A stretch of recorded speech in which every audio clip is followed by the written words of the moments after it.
નમસ્કાર। રાજકોટ પોલીસ દ્વારા ઓપરેશન બાંગ્લાદેશી અંતર્ગત મોટી કાર્યવાહી હાથ ધરાઈ। રાજ્યવ્યાપી અભિયાનના ભાગરૂપે રાજકોટ પોલીસે 31 જેટલા શંકાસ્પદ બાંગ્લાદેશી નાગરિકોની અટકાયત કરી તેમની પૂછપરછ શરૂ કરી।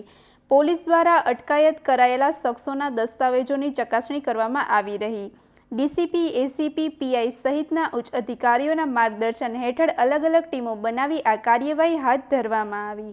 હાલ સમગ્ર મામલે વધુ તપાસ ચાલી રહી। વધુ સમાચાર માટે જોડાયેલા રહો આરપી ગુજરાત ન્યૂઝ રાજકોટ।